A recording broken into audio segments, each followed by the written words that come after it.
Hello sewing friends, I've missed ya. I've been away a while, I know.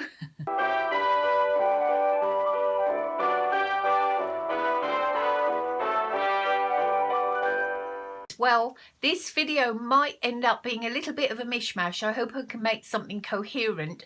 I've done a fair bit of filming over the past few weeks since I've been away, but I never managed to get it put together into anything coherent. So I'm going to try and do that now, and hopefully I'll be successful enough that it's watchable for you and interesting.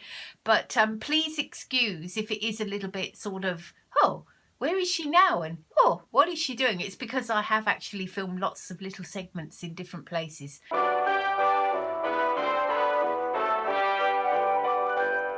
It's been a while, I know. What happened? Well, I went away on my trip, which was absolutely lovely. The trip down there was amazing. I will never get over how beautiful the crossing between the North and the South Island of New Zealand is. I'll put some pictures up here so that you can see. I mean, the Cook Strait is just so beautiful, and it goes through, it leaves from Wellington, goes through what they call the Marlborough Sounds, which is like a big inlet, and then as it then has to kind of turn the boat and go in towards Picton, which is such a pretty little place, honestly.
So really enjoyed the trip over.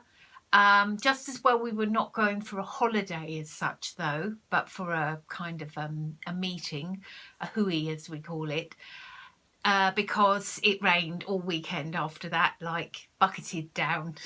And I couldn't find anywhere of a reasonable price to stay, so we ended up staying at a campground. Yeah, we were in a little cabin. Yeah, you had to have an umbrella to go to the toilet each time. Yeah, I'm getting a bit old for this. Anyway, what have I got to talk to you about? Yes, oh, I will maybe say more about why we went to the South Island, because we were exploring an idea for our retirement, if retirement is the right word for it. I don't really think retirement is the right way to think about it at all. So the idea is not retirement as such, but just more freedom to do the things that I want to do. And one of those will be to get involved in a project like this one, which I will talk more about another time. All right. Okay, when I came back from holiday, I got sick. I somewhere along the line I caught a cold. Excuse me. I did say I have a cold, and I've been like that all morning. As I say, my energy is very low at the moment. And then I tried to work at home, but it didn't work very well. And I think the Tuesday I went to work. Wednesday, Thursday, Friday I tried to work at home. And then when I looked back, I thought, I can't in all minds claim this as work. I think I've managed to work really probably about a day out of all 3 days. So I had to put in 2 days sick leave for that. Funny thing was though, Roy stayed down there to do a job, and like a building job, and I don't think I saw anybody at all because I didn't go to work. And yeah, I thought, my goodness, I am going to be one lonely old lady. I definitely need to get involved in something before I retire. When we came back, yes, apart from being sick, I didn't really manage to do any sewing. I did, though, for some reason, in the little moments when I was sort of had a bit of clarity, I did try to do a little bit of decluttering. I don't know why, I was in that mood. And when I'm getting into decluttering mood, what I do is I watch the Minimal Mum. Do you call it mom or mum? Yeah, anyway, I watch her on YouTube and she usually gets me motivated. So I watched a few of her videos, and I had also been thinking a lot about remember I was doing the Everyday Style course, and I came up with my words, which are country, as in English country, boho, and authentic, I think is the third word, realizing just how far my wardrobe is from that. So I did declutter it quite a bit. I just sort of, I don't know, I had a rush of blood to the brain. I don't know, after watching this video, she was sort of putting things on the bed and saying, why don't you just take out what you need for the next, I don't even know how long it was for, 3 months, a season, I think. So actually, isn't that just to capture wardrobe, really? But she said, and put the rest into quarantine. And I thought that one of my problems is I'm just looking at too many clothes. So what I did was I packed all my summer clothes away into a suitcase, and then I moved all of the winter clothes that I have. So I put the things that I didn't think I wanted to wear right now, that I wasn't loving, and I put them into the spare wardrobe, I guess in a way like her quarantine, but knowing that I will go and get those things if I need to. So my less loved things are in that wardrobe, and show it here, and my more loved things are in my main wardrobe. Does that make sense? I hope so. Anyway, I have found it such a help not to have so many clothes in my wardrobe, and to be looking at far, far less than I was. And everything is like right for the season, so I'm not looking at unseasonal clothes. And in my main wardrobe, I'm looking at the clothes that I really can wear right now, and that I like. And because of that, I've been pushing myself to wear things maybe in combinations and in ways I haven't before. A bit like Me Made May, but for your whole wardrobe, not just your Me Mades. Which reminds me, this I have got on here, this little I don't know what you call this, like a little scarfy thing.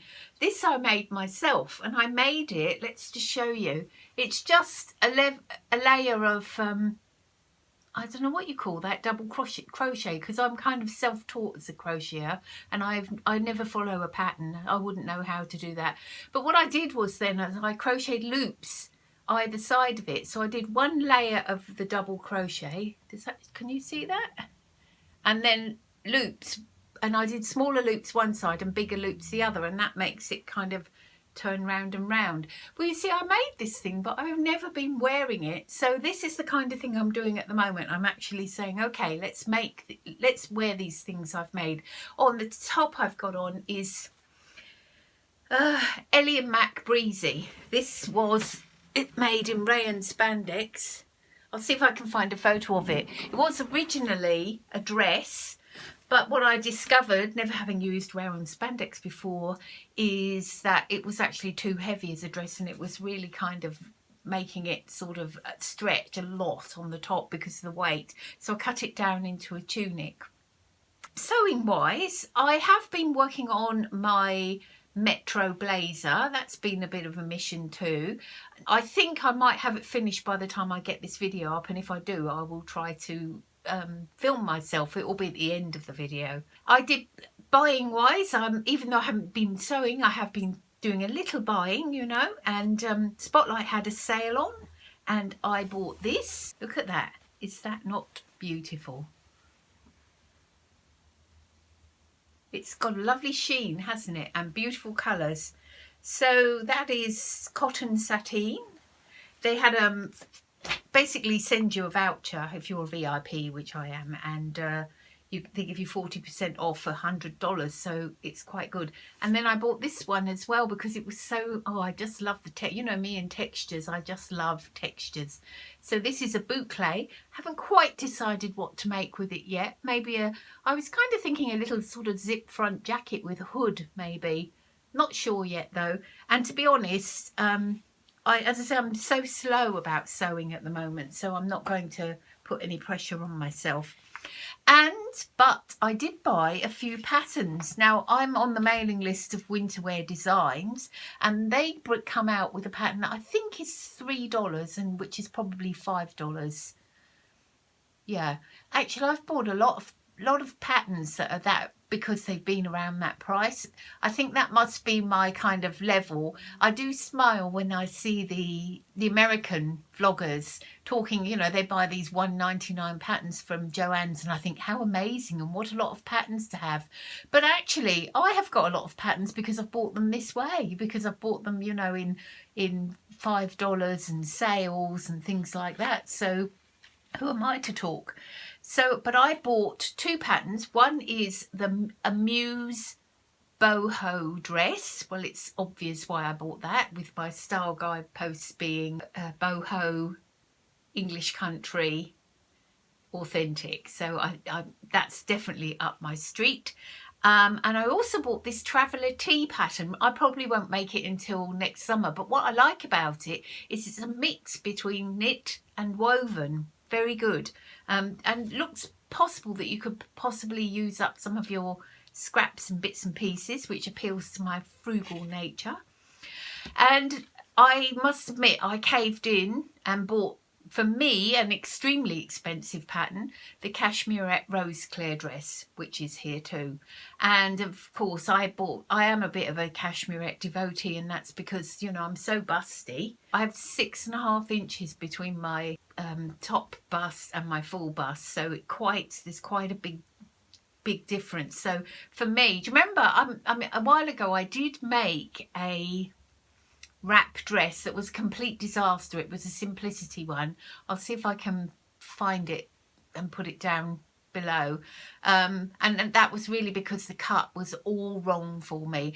So I'm living in hope that Cashmerette's dress will be so much better cut for someone with a figure like mine that I won't have to do any adjustments except maybe lengthen it a little bit, and it will come out successful. So cross fingers. I might even make one in the winter, a long sleeve one in the winter, but really particularly I think for spring and summer it would be lovely to have some dresses, because I was thinking, looking at my Pinterest board with all my style guideposts, I mean, in fact I showed them to a colleague at work, she's very young and very interested in fashion too, and she said, but they're all winter clothes. And I thought, yeah, she's right, I'm going to have some dresses and blouses and things for the summer too.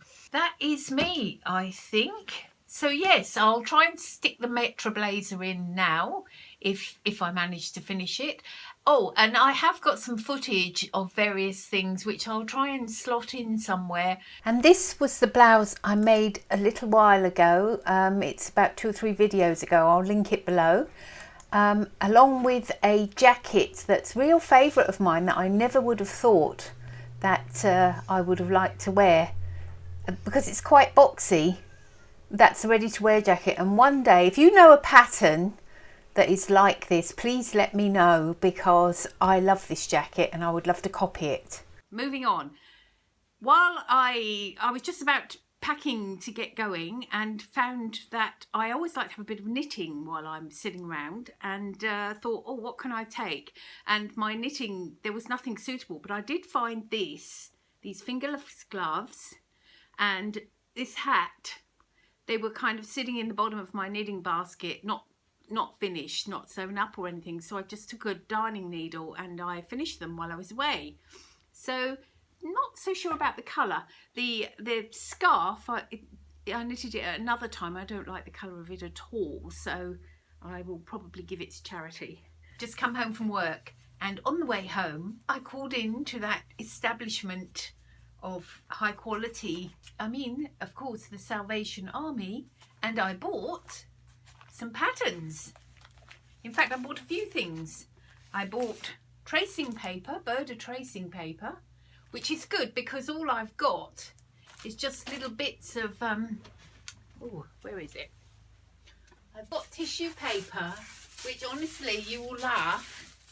The only tissue paper I've got is this, and I use it. And what it is, it was packing stuff, and I just thought, oh well, I'll keep that. It'll be useful. So I ironed it and then use it for altering my patterns and things. So it's kind of good to have some big sheets because that's quite small sheets. I also got 3 patterns. One is kind of thought about capes for a while because I thought, you know, if when you're wearing a jacket like I am today, sometimes you really just need an extra layer, particularly maybe a waterproof layer or a warm layer to go on the top. And yeah, it's hard to get a coat sometimes to go over a jacket. But look at that. I mean, yeah, maybe floor length is a bit medieval, but just thought it was an interesting idea. And I also got a pattern for feminine little aprons. I love the one View B. Isn't that pretty? I haven't been much of an apron wearer. There they are. I haven't been much of an apron wearer because usually I wear old clothes. Like I'm going to change my clothes now. Usually I'm wearing fairly old clothes at home. I don't mind. But yes, maybe I could be more of an apron wearer. And then there's this one. I like the drama of this one, and it's kind of Mandarin collar. That's Butterick 4929. And if I could just show you the little, can you see? Different jackets. Now, you know, it's going to need a lot of altering probably to fit my large bust. But you know, when you only pay 50 cents for a pattern, then okay, I know there's going to be work in it. Quite a different thing, and that's why I'll pay $20 for a Cashmerette pattern, because actually what I'm paying the $20 for is the saving of all the work in making the pattern fit me, because generally they will fit me fairly well. Anyway, just wanted to share that with you. Well, it doesn't look like I'm going to get my Metra blazer finished tonight. I've only just sewed up the sleeves, but it reminded me that I wanted to tell you that I did actually go out and buy myself an iron with the store credit, and this is the one that I bought. Textile 9. So seems to be okay. I don't think there's actually that many instructions, it's just so many languages here. But yeah, seems to work well. It has a lot of steam. Now this iron, who told me about this? Oh, Anne-Marie, she told me that she had got one of these irons in an op shop for $25. Well, I can tell you, she got a bargain because I think mine was $179. Good thing about it though is you don't have to keep adjusting the temperature, and it's got like a big steam setting. Like if I turn this up now, I don't know if it's actually heated up yet. In fact, it can fill my bedroom with steam. Look at that. So it is good, and it's actually good for this fabric, which is a kind of a boucle and is quite difficult to press, and I don't want to, and I've noticed it doesn't make things shiny. Have you got one of these silicone cloths? I think Micheline from Micho suggested it, and it actually does work really well as a pressing cloth and sort of stops things from getting shiny. I bought mine from AliExpress. So yes, other irons that were recommended when we talked about irons. Valerie loves her Rowenta iron. Kate, she's got a Murphy Richards Turbo. She's found that so good so far. And yeah, Letitia had a Cambrook iron, which was inexpensive. It's 10 years old, but it still steams beautifully. Tracy's got a Bosch. I love Bosch things. I've got a Bosch dishwasher and a Bosch vacuum cleaner. Yeah, and then this Braun iron. So far so good. Let's see how we get on with it. Oh, I nearly forgot to say, do you know, I always forget to say, I don't know if this is a good example, but if you like my mishmashy videos and would like to see more, it would be lovely if you subscribed, or at least hit the little like button, because apparently that makes, well, so everybody says, it makes YouTube think that I'm worth watching and share me out to other people. That's what everyone says. Actually, I work in IT and I'm not quite convinced it's that simple myself. However, I think probably subscribing does help me. So if you could, that would be lovely. All right, I think that's me for today. I'm going to go now. Clouds of steam. I'm going to go now. I will see you next week. Have a wonderful week of sewing. I will get my Metra blazer finished by next week, I promise. See you soon.